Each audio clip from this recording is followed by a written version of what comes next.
Hello everyone, welcome back to Vedex coding school and I hope you are doing extremely well. तो यार, आज की video में सीखने वाले हैं कि अगर हमें अपनी वेबसाइट में कोई 3D इफेक्ट देना है या फिर मान लो हमारा कोई एलिमेंट है जिसको स्केल कराना है, स्क्यू कराना है या फिर ट्रांसफॉर्म ओरिजिन के हिसाब से हमें रोटेट कराना है अलग अलग ओरिजिन के हिसाब से, अगर ये सब हम अपनी वेबसाइट में ऐड करना चाहते हैं तो यार ये सब कराने का बहुत सिंपल तरीका है जीशैप यूज करना। हाँ, तो जीशैप की हेल्प से ये सब कुछ 2 या 3 लाइन्स के अंदर हो जाता है, जिसे आज हम कवर करने वाले हैं बहुत ही अच्छे से। तो पहले देख लेते हैं कि हमने क्या क्या कर लिया है और आज हम क्या करेंगे और आगे हम क्या करेंगे, ठीक है। उसके बाद चलेंगे VS कोड पे। तो बाय द वे, अगर तुम यार नए हो तो पहले चैनल को सब्सक्राइब कर लो, ठीक है। और लास्ट में वीडियो पसंद आ जाए तो लाइक कर देना। ये है वेदेक्स कोडिंग स्कूल की ऑफिशियल वेबसाइट। इससे तुम्हें देखना है, नीचे तुम्हें डिस्क्रिप्शन में लिंक दिया गया होगा, इसको देख लेना। और अगर तुमने इसको अच्छे से फॉलो कर लिया तो तुम्हारी प्लेसमेंट लगनी पक्की है, ठीक है। तो इसीलिए मैं बोल रहा हूँ, अगर प्लेसमेंट के लिए सीरियस हो तो जाके एक बार देख जरूर लेना, ठीक है। चलते हैं जीशैप के और रोड मैप देखते हैं। तो अभी तक हमने इतनी सारी चीजें कंप्लीट कर ली है। अगर यार तुमने नहीं कंप्लीट की है तो नीचे सीरीज का इसी प्लेलिस्ट का लिंक मिल रहा होगा, उस पर जाओ और ऊपर के 2 वीडियो जरूर देख लेना। और तीसरा वीडियो देख लोगे तो तुमको थोड़ा मतलब प्रोजेक्ट बनाने भी आ जाएंगे, ठीक है। और आज हम कंप्लीट करने वाले हैं ट्रांसफॉर्मेशन प्रॉपर्टीज, ठीक है। इसको भी टिक मार्क कर देते हैं। इसके बाद हम क्या कवर करेंगे, हम कवर करेंगे टाइमिंग एंड ईजिंग, ठीक है। तो बहुत अच्छे से सीखना यार, क्योंकि टाइमिंग और ईजिंग के लिए ये सब आना बहुत जरूरी है, सब बिल्कुल बेसिक्स है, ठीक है। तो चलते हैं अपने VS कोड पर। हम आ चुके हैं यार अपने VS कोड पे। मैंने यहाँ पर एक डिव बनाया है जिसकी क्लास दी है बॉक्स नाम की, ठीक है। याद रखना, क्लास है बॉक्स नाम की, ठीक है। उसके अंदर मैंने एक इमेज रखा है और उस सबके बेसिक CSS लगा के हमने उस बॉक्स को कर लिया है सेंटर पे कुछ इस तरीके से, ठीक है। आई होप कि तुमको यार इतनी HTML और CSS आती होगी, और आती है तो फटाफट जाके इसको बना लो, ठीक है। एक डिव कर लो सेंटर पे, क्योंकि पूरा काम हम आज करने वाले हैं। साथ में कोड लिखते हैं हम और तुम, ठीक है। दोनों एक साथ लिखेंगे तभी अच्छे से समझ में आएगा।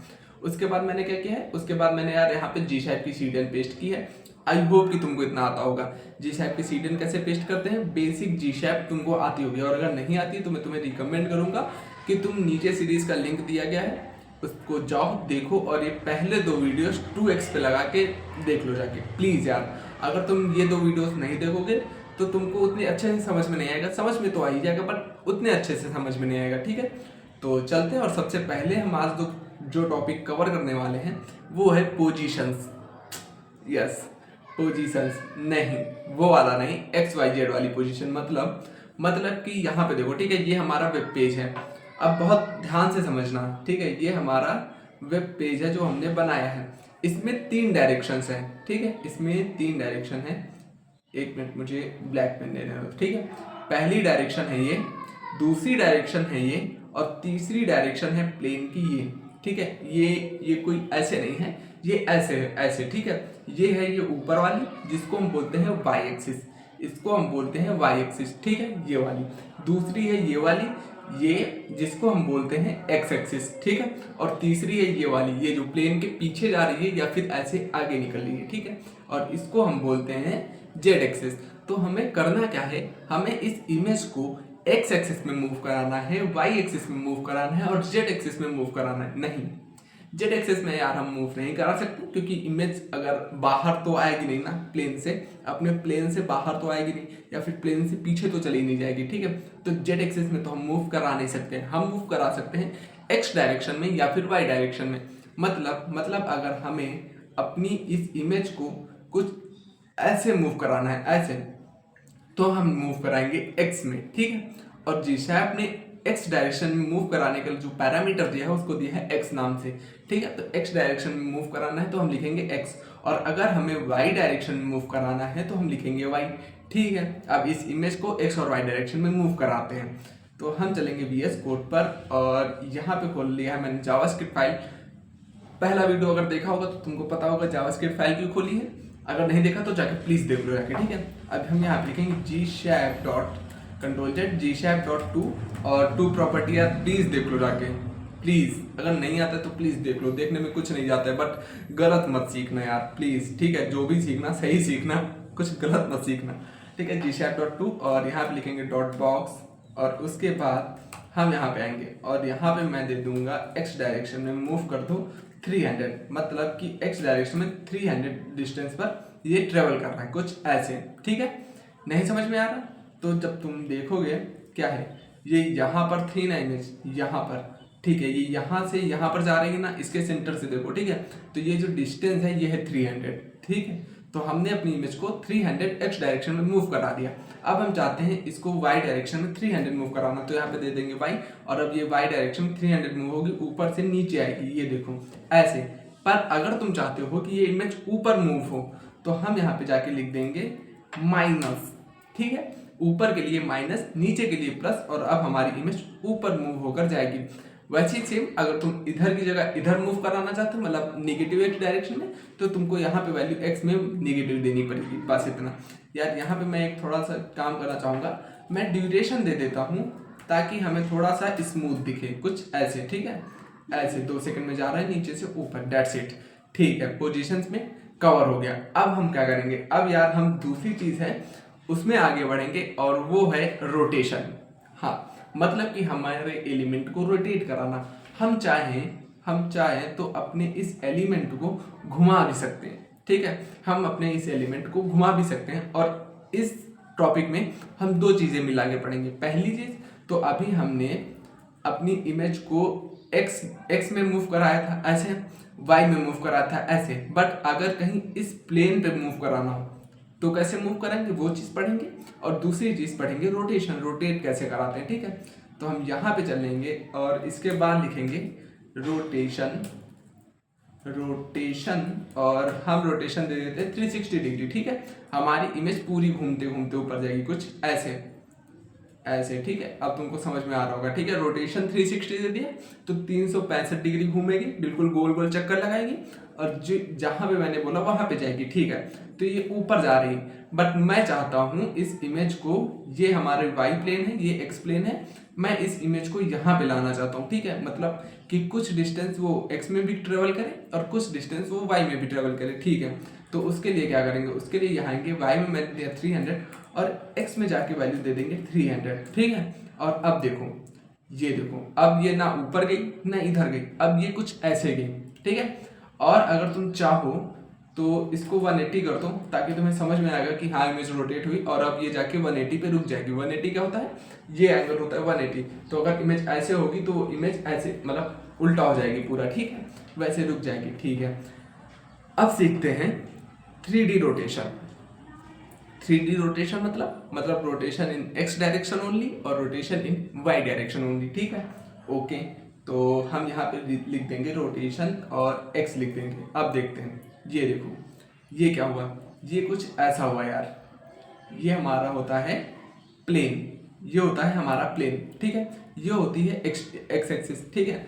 तो अब हमने जब बोला अरे यार सॉरी, मैंने बोला रोटेशन x डायरेक्शन में 180 डिग्री, ठीक है, रोटेशन x डायरेक्शन में 180 डिग्री। तो अभी तक ये रोटेट हो रहा था उस z एक्सिस के अलॉन्ग, ठीक है। मतलब कि जब हम रोटेशन देते हैं तो वो z एक्सिस के अलॉन्ग रोटेट होती है। जब मैंने बोला रोटेशन अलॉन्ग x एक्सिस, मतलब जब हमने लिखा रोटेशन x, तो अब वो रोटेट होगा अलॉन्ग x एक्सिस, मतलब कि जो हमारा सेंटर होगा वो ऐसे होगा और हमारी इमेज ऐसे जाएगी और फिर इधर से घूम के ऐसे ऊपर आएगी, ठीक है, ऐसे घूमेगी ऐसे। और जब मैं बोलूँगा y तो y में ऐसे घूमेगी, ठीक है, अभी समझ लो, y में कुछ ऐसे घूमेगी, मतलब सेंटर ऑफ रोटेशन अभी ये है x एक्सिस वाला, ठीक है। जब मैं y बोलूँगा तो y वाला ये हो जाएगा, तो जब ये हो जाएगा y वाला तो हमारी y वाले में हमारी इमेज ऐसे रोटेट करेगी, ठीक है। जब मैंने बोला x डायरेक्शन तो ये मूव करेगी इसके अलॉन्ग, ये है x एक्सिस और इसके अलॉन्ग ऐसे हमारा मूव करता हुआ हमें नजर आएगा, ठीक है, ओके। चलते हैं और एक बार रिफ्रेश करके देखते हैं, ये देखो x डायरेक्शन के अलॉन्ग मूव हो रहा है, ठीक है। अगर मैं यहाँ पे जाके 360 दे दूंगा तो ये पूरा मूव होगा ऐसे, ठीक है, ये देखो। अब मैं यहाँ पे देता हूँ y के अलॉन्ग और अब ये ऐसे मूव होगी, ये देखो y एक्सिस के अलॉन्ग थी, मैंने बोला था ना y एक्सिस के अलॉन्ग, और ऐसे मूव होगी, ऐसे या फिर ऐसे ना, जैसे तुम मूव कराना चाहो कुछ इस तरीके से, ठीक है, ये हो गया। अब अगर यार हमें चाहिए कुछ 3D इफेक्ट तो हम यहाँ पे जाके लिख देंगे x, और अब देखो, अब हमारी इमेज कुछ ऐसे मूव हो रही। अब अगर सेम तुमने बॉक्स बनाया होता, ठीक है, तो बॉक्स की तरह मूव होकर जाती। तो अगर हमें कोई 3D रोटेशन देना है तो उसके लिए हम लिखेंगे रोटेट इन x और rotate in y। I hope कि यार तुमको समझ में आया हो। अब यार हम आगे बढ़ने वाले हैं और सीखने वाले हैं इस इमेज को थोड़ा बड़ा करना है या फिर छोटा करना, मतलब कि अब हम सीखने वाले हैं स्केल। वो स्केल नहीं, CSS में स्केल का मतलब होता है हमारे इमेजेस का नहीं, हमारे एलिमेंट्स का साइज बड़ा या फिर छोटा करना। ठीक है, तो चलते हैं VS कोड पर। और मैं चाहता हूँ कि ये इमेज रोटेट ना हो, ये इमेज XY में मूव ना हो तो हो गया कि इस इमेज का साइज बड़ा हो। ठीक है, तो मैं यहाँ पे जाऊँगा और लिख दूंगा स्केल और वैल्यू दे देता हूँ 2। ठीक है, स्केल की वैल्यू 2। अब ये देखो, ये जितनी इमेज थी उसका साइज इंक्रीज हुआ बाय द वैल्यू ऑफ 2। ठीक है, अब मैं इसको चाहूँ तो 1.5 भी दे सकता हूँ, तो ये थोड़ा सा कम इंक्रीज होगी। और मैं चाहूँ तो इसके साइज को डिक्रीज भी कर सकता हूँ 0.5 देके। तो अब ये अपने इनिशियल साइज से 0.5 टाइम्स कम हो जाएगी। ठीक है, और मैंने जब 1.5 बोला तो 1.5 टाइम्स इंक्रीज हो जाएगी, कुछ ऐसे। ठीक है, अब ये तो हुआ नॉर्मल 2D चीज। मैं क्या चाहता हूँ, मैं चाहता हूँ कि ये जो इमेज है ना, ये X डायरेक्शन में इंक्रीज हो। मतलब कि तुम अभी जब देख रहे होगे तो इसका साइज इंक्रीज हुआ, मतलब हाइट इंक्रीज हुई, इसकी विथ इंक्रीज हुई। पर मैं चाहता हूँ कि बस इसकी विथ इंक्रीज हो, हाइट सेम रहे। तो हम यहाँ पर जाएंगे और लिखेंगे स्केल X। ध्यान रखना, हमेशा इसको हम कैमल केस में लिखते हैं। कैमल केस क्या होता है, अगर दो वर्ड्स को एक साथ लिखते हैं तो जो पहला वर्ड होता है जहाँ से स्टार्ट हो रहा तो उसका जो स्टार्टिंग वर्ड होता है, फर्स्ट लेटर है ना, फर्स्ट लेटर, उसको हम स्मॉल लिखते हैं, और जो सेकंड वर्ड का फर्स्ट लेटर होता है उसको हम कैपिटल लिखते हैं, कुछ इस तरह। ठीक है, स्केल X लिखा मैंने, और अब ये देखो, अब ये X डायरेक्शन में इंक्रीज कर रहा है साइज। ठीक है, और सेम मैं दे सकता हूँ Y के लिए, सेम मैं दे सकता हूँ Y के लिए। तो अब हाइट इसकी इंक्रीज होती हुई नजर आएगी, कुछ ऐसे हाइट इंक्रीज हो रही और कुछ ऐसे हमारा विथ को इंक्रीज कर रहा है। That's it. स्केल में इतना ही होता है। अगर हमें हाइट विथ दोनों इंक्रीज करनी है तो हम सिंपल स्केल प्रॉपर्टी देंगे, अगर हमें विथ इंक्रीज करनी है तो हम स्केल X देंगे कि X डायरेक्शन में एक्सपैंड हो जाओ, और अगर हमें Y इंक्रीज करना है, मतलब कि हाइट इंक्रीज करनी है, तो हम देंगे Y डायरेक्शन में एक्सपैंड हो जाओ। तो अब यार हम फाइनली वो समय आ चुका है जब हम स्क्यू करने वाले हैं। नहीं, वो सब मत सोचो। स्क्यू का मतलब होता है CSS में अपने एलिमेंट को टिल्ट करना। ठीक है, अपने एलिमेंट को टिल्ट करना, मतलब कि जैसे ये हमारी इमेज है इसको हल्का सा टिल्ट करना। ठीक है, टिल्ट करना मतलब कि ये हमारी इमेज है। ठीक है, ये हमारा X और Y डायरेक्शन के प्लेन है। मैं चाहता हूँ ये X डायरेक्शन में थोड़ा सा टिल्ट हो जाए, मतलब ये अभी सीधी दिख रही ना, मैं चाहता हूँ ये थोड़ा ऐसी दिखे। ठीक है, ये थोड़ा ऐसी दिखे, मतलब ऐसी, या फिर ऐसे बोल लो, ऐसे दिखे। ठीक है, एक मिनट में इरेज करने दो, इसको इरेज करते हैं, इसको इरेज करते हैं, और मैं चाहता हूँ कि हमारी इमेज कुछ ऐसी दिखे। ठीक है, और मैं ये भी चाहता हूँ कि हमारी इमेज इस पर भी कुछ दिखे, मतलब Y के साथ भी कुछ एंगल बनाए। मैं कैसे बनाऊँ यहाँ पे, ऐसे समथिंग लाइक, हाँ मैं देखता हूँ, अभी तुम खुद देखोगे तो समझ जाओगे। ठीक है, तो पहले तो स्केल हटाते हैं और यहाँ पे नीचे जाते हैं और लिखेंगे स्क्यू, और इसको X के साथ करना है, X के साथ 45 डिग्री स्क्यू करना है। ठीक है, तो अब ये देखो तुम ये देखो, मैं बनाता हूँ प्लेन। ठीक है, मैं बनाता हूँ प्लेन, तो ये हमारी Y डायरेक्शन और ये हमारी X डायरेक्शन। तो मैंने जैसे तुम्हें बताया था कि ये X पे ऐसे हो गया है, और ये एंगल जो है इमेज और ये X डायरेक्शन के बीच में एंगल, ये हमारा बन रहा है 45 डिग्री का। ठीक है, यहाँ पे तुम देखोगे तो पता चलेगा तुम्हें, ये जो एंगल है ये हमारा 45 डिग्री का एंगल है। ठीक है, तुम्हें देख के भी समझ में आ रहा होगा कि हाँ ये 45 डिग्री का एंगल है। यही होता है यार स्क्यू प्रॉपर्टी। ठीक है, अगर मुझे X डायरेक्शन के अलोंग टिल्ट कराना है तो मैं यूज़ करूँगा स्क्यू X, और अगर Y के अलोंग टिल्ट कराना है तो मैं लिखूँगा स्क्यू Y।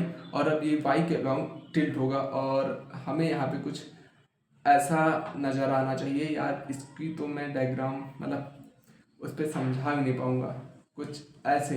ये एंगल देखो, ये एंगल जो बन रहा है ना, ये बन रहा है इमेज और हमारी Y एक्सिस के साथ जो एंगल बन रहा है वो है 45 डिग्री, और वही मैंने कराया है यहाँ पे स्क्यू Y पे। ठीक है, आई होप कि तुमको यार इतना समझ में आया होगा।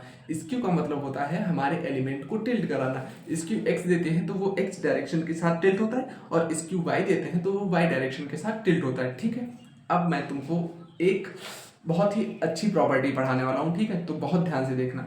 मैंने इसको यहाँ से हटाया और यहाँ पे मैंने लिखा रोटेशन, रोटेशन 360 डिग्री। 360 डिग्री ना देके मैं देता हूँ यहाँ पे 45 डिग्री। तुम बोलोगे इसमें क्या है, इसमें क्या है, इसमें क्या है? तो इसमें ये है यार कि देखो, देखो बहुत अच्छे से, ठीक है। ये थी हमारा प्लेन, ये यहाँ पर था सेंटर और हमारी इमेज सेंटर के अलोंग मूव हो गई। मतलब हमारी इमेज कुछ ऐसे थी, ठीक है। यहाँ पे सेंटर था उसका, मैंने बोला 45 डिग्री मूव हो जाओ, तो वो सेंटर के अलोंग मूव हो गई, ये ऐसे बन गई, ठीक है। पर मैं चाहता हूँ कि ये सेंटर से ना मूव हो, ये यहाँ से टॉप से मूव हो। मतलब कि मैं चाहता हूँ ये जो टॉप है ना हमारी इमेज का, यहाँ पर मैं इसको थोड़ा रोकता हूँ, यहाँ पर ये जो टॉप है ना यहाँ से मूव हो। मतलब कि मैं चाहता हूँ ये टॉप जो है यहाँ से मूव हो, तो यहाँ से मूव हो और यहाँ पे आ जाए हमारी इमेज, ऐसा कुछ। तो इसके लिए हम यहाँ पे एक प्रॉपर्टी होती है जिसका नाम होता है ट्रांसफॉर्म ओरिजिन, ठीक है। ट्रांसफॉर्म ओरिजिन 50-50% देंगे तो ये सेंटर के अलॉन्ग मूव होगी, ठीक है। मैं दूंगा टॉप से, ये जो है ना ये टॉप है ना, ये टॉप है ना, और ये है टॉप का लेफ्ट साइड, तो मैं दूंगा यहाँ पे टॉप के लेफ्ट साइड से। अब ये टॉप के लेफ्ट के हिसाब से मूव कर रहा है, ठीक है। मैं यार चाहता हूँ कि तुम इसको अलग अलग दो, मतलब लेफ्ट है ना, अब इसको राइट दो और टॉप की जगह बॉटम दो, ठीक है। ये सब तुम खुद से प्रैक्टिस करो तो ही आएगा। और अब हम आगे चलते हैं और अब सीखते हैं 3D मैजिक। 3D मैजिक क्या होता है? बेसिकली 3D मैजिक में आता है, सबसे पहली जो चीज़ आती है वो आती है मतलब सबसे पहली क्या, एक ही चीज़ आती है, वो होता है ट्रांसफॉर्म पर्सपेक्टिव। ट्रांसफॉर्म पर्सपेक्टिव क्या होता है? जैसे ट्रांसफॉर्म ओरिजिन होता है ना, कि हम बताते हैं कि किस जगह से रोटेट हो या फिर स्केल हो, वैसे ट्रांसफॉर्म पर्सपेक्टिव हमें ये बताता है कि हम उस एलिमेंट को कितनी डिस्टेंस से देख रहे हैं। अगर मान लो हम अपने एलिमेंट को बहुत पास से देख रहे हो, मान लो मैंने इसको बहुत पास से देखा और मैंने बोला रोटेट हो जाओ, तो ये तुमको कुछ ऐसी फील देगा, ठीक है, ऐसी। और मैंने तुमसे बोला बहुत दूर से देख रहे हैं, तो ये तुमको कुछ ऐसी फील देगा, मतलब पूरा क्लियरली दिखेगा। और मैंने तुमसे एक बोला कि तुम पास से देख रहे हो, तो ये तुमको कुछ ऐसी फील देगा, ठीक है। यही होता है पर्सपेक्टिव सेट करना, कि हम कितनी डिस्टेंस से देख रहे हैं, कहाँ से देख रहे हैं, उसको सीखते हैं। तो यार हमने यहाँ पे दिया है रोटेशन एक्स में 360 डिग्री, ठीक है। ये हमें कैसा दिखेगा? ये हमें कुछ ऐसा रोटेट होता हुआ दिखेगा, ठीक है। अब मैं सेम रोटेशन को थोड़ा पास से देखना चाहता हूँ, ठीक है। मतलब ये कुछ ऐसे मूव हो रहा है ना, ऐसे ऐसे, मैं दूर से देख रहा हूँ तो ये कुछ ऐसे दिख रहा है। मैं अगर पास से देखूंगा ना तो हमको कुछ ये ऐसा दिखना चाहिए, ठीक है। इसको ही बोलते हैं पर्सपेक्टिव सेट करना। अब यहाँ पे मैं जाऊँगा और लिखूंगा यहाँ पे ट्रांसफॉर्म और सॉरी गाइस, ट्रांसफॉर्म पर्सपेक्टिव दे देते हैं 200, ठीक है। अब हमें कुछ कैसा दिखेगा, ये ऐसा दिखेगा, ये देखो, ये देखो, ये देखो, ठीक है। और इसको 360 ना करके 180 करते हैं। अब देखो कैसा दिखेगा, ऐसा। और अब यही सेम चीज़ हम थोड़ा डिस्टेंस से देखेंगे, तो अब ये हमें कुछ ऐसी दिखेगी, ऐसी। ये देखो, डिस्टेंस से देखेंगे तो कुछ ऐसी मूव होती हुई दिखेगी। और दूर कर दो, इतना 1000 देते हैं, मैक्स होता है 1000, ठीक है। इतना देंगे तो अभी हमें कुछ ऐसा दिखेगा, डेट्स इट, ठीक है। अब हम इसको 360 कर देंगे तो ये हमें कुछ ऐसा नॉर्मल सा मूव होता हुआ दिख रहा होगा, ठीक है यार। ट्रांसफॉर्म पर्सपेक्टिव क्या होता है कि हम अपनी एलिमेंट को कितनी दूर से देख रहे हैं, ये उस हिसाब से बिहेव करेगा। दूर से देखेंगे तो ऐसा बिहेव करेगा, पास से देखेंगे तो ऐसा बिहेव करेगा। अब यार हम इस इमेज को सारी प्रॉपर्टीज जो मैंने सीखी हैं वो सब कुछ लगाते हैं, ठीक है। इसको रोटेट कराते हैं एक्स एक्सिस में नहीं, इसको रोटेट कराते हैं, ठीक है। और इसको स्केल कराते हैं 1.5 में। चलो स्केल एक्स करा देते हैं ताकि थोड़ा अच्छा दिखे, थोड़ा सा अच्छा दिखे, ठीक है। और स्क्यू करा देते हैं SKEW, स्क्यू वाई कर देते हैं 20 डिग्री, ठीक है। और ये अब हमें कुछ ऐसा दिखेगा, ऐसा। ये देखो, नॉर्मल सी 4-5 मैंने प्रॉपर्टीज दी हैं और उसकी हेल्प से ये थोड़ा तो कूल लग रहा होगा ना। मैंने बाकी जितनी चीज़ें तुमको बताई हैं, हल्का सा देखने में तो कूल तुमको लग ही रहा होगा। फाइनली ख़त्म हो गया यार, बहुत ठीक ठाक लेक्चर था। मतलब तुमने एंजॉय किया होगा लेक्चर में, मैं ऐसा बोलना चाह रहा हूँ। ठीक ठाक नहीं था, बहुत अच्छा था, ठीक है। तो बेसिकली अगर तुमने एंजॉय किया है तो यार लाइक कर देना। अपना कमेंट जरूर करना। देखो अगर तुम्हें पसंद आया तो भी कमेंट कर देना यार कि ठीक है, अच्छा लगा, जो भी था ठीक है। और अगर तुमको बेकार लगा तब भी कमेंट कर देना कि यार ये चीज़ बेकार थी, थोड़ा कम समझ में आया, या फिर थोड़ा और अच्छे से समझा सकते हो, जो भी जैसा भी तुम्हारा ओपिनियन है उसको कमेंट बॉक्स में जरूर शेयर कर देना, ताकि मैं उसको नेक्स्ट वीडियो में, क्योंकि टाइमिंग और रीजिंग बहुत इंपॉर्टेंट होता है, नेक्स्ट वीडियो में तुम्हें खुद पता चल जाएगा, ठीक है। वो तुम्हें पता चल जाए और मैं बहुत अच्छे से समझा सकूँ, इसके लिए मुझे तुम्हारा ओपिनियन जानना बहुत इंपॉर्टेंट है। तो यार नीचे शेयर जरूर कर, मतलब अपना ओपिनियन शेयर जरूर कर देना और लाइक कर देना। अगर नया हो तो यार सब्सक्राइब करके जाना, क्योंकि अगर तुम्हें घंटी नहीं बजेगी, मतलब नोटिफिकेशन नहीं मिलेगा, तो तुम बहुत कुछ खो दोगे, ठीक है।